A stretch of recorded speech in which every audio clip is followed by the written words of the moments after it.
اعوذ باللہ من الشیطان الرجیم، بسم اللہ الرحمن الرحیم۔ راحت سعید کے چینل میں آپ سب کو خوش آمدید۔ امید کرتی ہوں سب خیریت سے ہوں گے، عافیت سے ہوں گے۔ اللہ تعالی ہمیں قرآن مجید کو پڑھنے، سمجھنے اور عمل کرنے کی توفیق عطا فرمائے۔ آج ہم سورہ آل عمران کی آیت نمبر 121 سے ترجمہ پڑھتے ہیں۔ بسم اللہ الرحمن الرحیم۔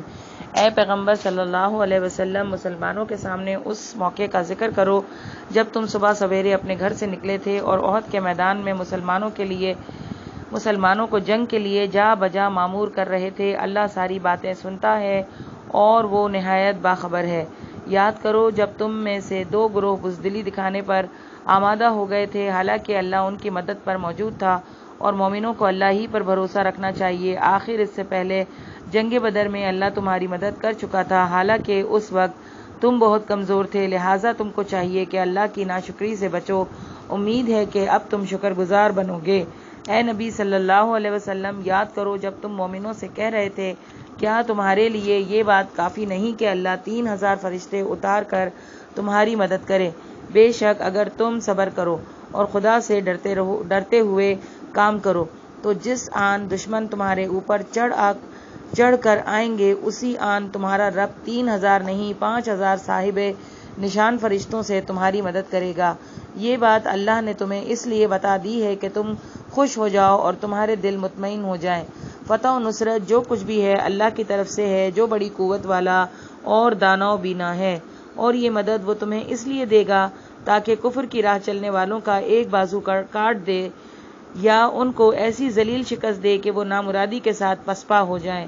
اے پیغمبر صلی اللہ علیہ وسلم، فیصلے کے اختیارات میں تمہارا کوئی حصہ نہیں، اللہ کو اختیار ہے، چاہے انہیں معاف کرے چاہے سزا دے، کیونکہ وہ ظالم ہے، اور زمین اور آسمانوں میں جو کچھ ہے اس کا مالک اللہ ہے، جس کو چاہے بخش دے اور جس کو چاہے عذاب دے، وہ معاف کرنے والا اور رحیم ہے۔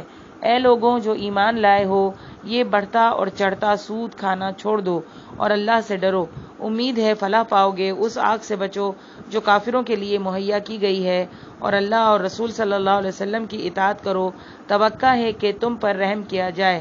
دوڑ کر چلو اس راہ پر تمہارے رب کی بخشش اور اس جنت کی طرف جاتی ہے جس کی وسعت زمین اور آسمانوں جیسی ہے، اور وہ ان خدا ترس لوگوں کے لیے مہیا کی گئی ہے جو ہر حال میں اپنے مال خرچ کرتے ہیں، خواہ بدحال ہوں یا خوشحال، جو غصے کو پی جاتے ہیں اور دوسروں کے قصور معاف کر دیتے ہیں۔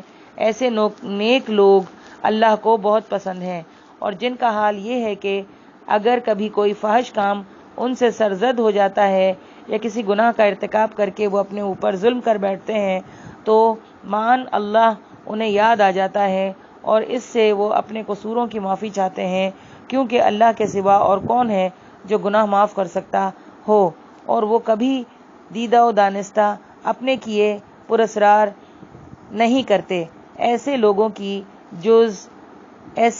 کی جزا ان کے رب کے پاس یہ ہے کہ وہ ان کو معاف کر دیتا ہے، اور ایسے باغوں میں انہیں داخل کرے گا جن کے نیچے نہریں بہتی ہوں گی، اور وہاں وہ ہمیشہ رہیں گے۔ کیسا اچھا بدلہ ہے نیک اعمال کرنے والوں کے لیے۔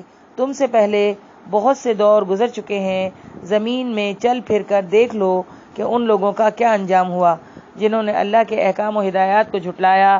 یہ لوگوں کے لیے ایک صاف اور صریح تنبیہ ہے، اور جو اللہ سے ڈرتے ہوں ان کے لیے ہدایت اور نصیحت ہے۔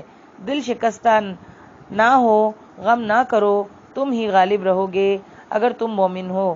اس وقت اگر تمہیں چوٹ لگی ہے تو اس سے پہلے ایسی ہی چوٹ تمہارے مخالف فریق کو بھی لگ چکی ہے۔ یہ تو زمانے کے نشیب و فراز ہیں جنہیں ہم لوگوں کے درمیان گردش دیتے رہتے ہیں۔ تم پر یہ وقت اس لیے لایا گیا کہ اللہ دیکھنا چاہتا تھا کہ تم میں سچے مومن کون ہیں، اور ان لوگوں کو چھانٹ لینا چاہتا تھا جو واقعی راستی کے گواہ ہیں، کیونکہ ظالم لوگ اللہ کو پسند نہیں ہیں، اور وہ اس آزمائش کے ذریعے سے مومنوں کو الگ چھانٹ کر کافروں کی سرکوبی کر دینا چاہتا تھا۔ کیا تم نے یہ سمجھ رکھا ہے کہ یوں ہی جنت میں چلے جاؤ گے، حالانکہ ابھی اللہ نے یہ تو دیکھا ہی نہیں کہ تم میں کون وہ لوگ ہیں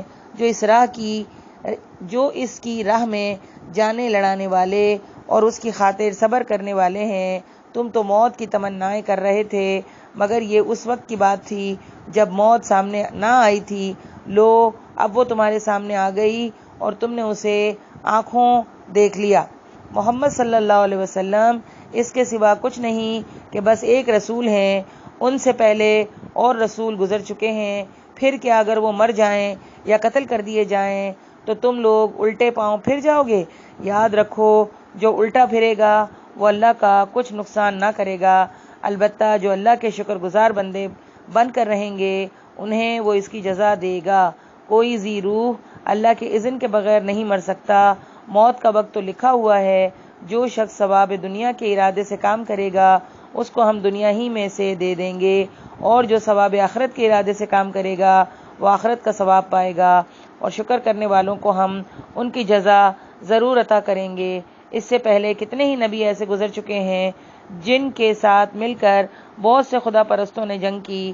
اللہ کی راہ میں جو مصیبتیں ان پر پڑیں ان سے وہ دل شکستہ نہیں ہوئے، انہوں نے کمزوری نہیں دکھائی، وہ باطل کے آگے سرنگو نہیں ہوئے۔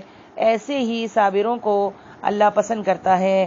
ان کی دعا بس یہ تھی، اے ہمارے رب، ہماری غلطیوں اور کوتاہیوں سے درگزر فرما، ہمارے کام میں تیرے حدود سے جو کچھ تجاوز ہو گیا ہو اسے معاف کر دے، ہمارے قدم جما دے اور کافروں کے مقابلے میں ہماری مدد کر۔ آخرکار اللہ نے ان کو دنیا کا ثواب بھی دیا اور اس سے بہتر ثواب آخرت بھی عطا کیا۔ اللہ کو ایسے ہی نیک عمل لوگ پسند ہیں۔ اے لوگوں جو ایمان لائے ہو، اگر تم ان لوگوں کے اشاروں پر چلو گے جنہوں نے کفر کی راہ اختیار کی ہے تو وہ تم کو الٹا پھیر لے جائیں گے اور تم نامراد ہو جاؤ گے۔ ان کی باتیں غلط ہیں۔ حقیقت یہ ہے کہ اللہ تمہارا حامی و مددگار ہے اور وہ بہترین مدد کرنے والا ہے۔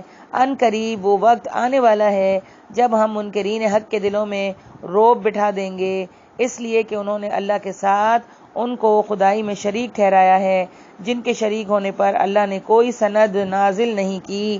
ان کا آخری ٹھکانہ جہنم ہے اور بہت ہی بری ہے وہ قیام گاہ جو ان ظالموں کو نصیب ہوگی۔ اللہ نے تائید و نصرت کا جو وعدہ تم سے کیا تھا وہ تو اس نے پورا کر دیا۔ ابتدا میں اس کے حکم سے تم ہی ان کو قتل کر رہے تھے، مگر جب تم نے کمزوری دکھائی اور اپنے کام میں باہم اختلاف کیا، اور جو ہی کہ وہ چیز اللہ نے تمہیں دکھائی جس کی محبت میں تم گرفتار تھے، یعنی مال غنیمت، تم اپنے سرداروں کے حکم کی خلاف ورزی کر بیٹھے، اس لیے کہ تم میں سے کچھ لوگ دنیا کے طالب تھے اور کچھ آخرت کی خواہش رکھتے تھے۔ تب اللہ نے تمہیں کافروں کے مقابلے میں پسپا کر دیا تاکہ تمہاری آزمائش کرے، اور حق یہ ہے کہ اللہ نے پھر بھی تمہیں معاف ہی کر دیا، کیونکہ مومنوں پر اللہ بڑی نظر عنایت رکھتا ہے۔ یاد کرو جب تم بھاگے چلے جا رہے تھے، کسی کی طرف پلٹ کر دیکھنے تک کا ہوش تمہیں نہ تھا، اور رسول صلی اللہ علیہ وسلم تمہارے پیچھے تم کو پکار رہا تھا۔ اس وقت تمہاری اس روش کا بدلہ اللہ نے تمہیں یہ دیا کہ تم کو رنج پر رنج دیے، تاکہ آئندہ کے لیے تمہیں یہ سبق ملے کہ جو کچھ تمہارے ہاتھ سے جائے یا جو مصیبت تم پر نازل ہو اس پر ملول نہ ہو۔ اللہ تمہارے سب اعمال سے باخبر ہے۔ اس غم کے بعد پھر اللہ نے تم میں سے کچھ لوگوں پر ایسی اطمینان کی سی حالت طاری کر دی کہ وہ اونگنے لگے، مگر ایک دوسرا گروہ جس کے لیے ساری اہمیت بس اپنے مفاد ہی کی تھی، اللہ کے متعلق طرح طرح کے جاہلانہ گمان کرنے لگا جو سراسر خلاف حق تھے۔ یہ لوگ اب کہتے ہیں کہ اس کام کے چلانے میں ہمارا بھی کوئی حصہ ہے۔ ان سے کہو کس کا کوئی حصہ نہیں، کسی کا کوئی حصہ نہیں، اس کام کے سارے اختیارات اللہ کے ہاتھ میں ہیں۔ دراصل یہ لوگ اپنے دلوں میں جو بات چھپائے ہوئے ہیں اسے تم پر ظاہر نہیں کرتے۔ ان کا اصل مطلب یہ ہے کہ اگر قیادت کے اختیارات میں ہمارا کچھ حصہ ہوتا تو یہاں ہم نہ مارے جاتے۔ ان سے کہہ دو کہ اگر تم اپنے گھروں میں ہوتے تو جن لوگوں کی موت لکھی ہوئی تھی وہ خود اپنی قتل گاہوں کی طرف نکل آتے، اور یہ معاملہ جو پیش آیا یہ تو اس لیے تھا کہ جو کچھ تمہارے سینوں میں پوشیدہ ہے اللہ اسے آزما لے، اور جو کھوٹ تمہارے دلوں میں ہے اسے چھانٹ دے۔ اللہ دلوں کا حال خوب جانتا ہے۔ وآخر دعوانا الحمدللہ رب العالمین۔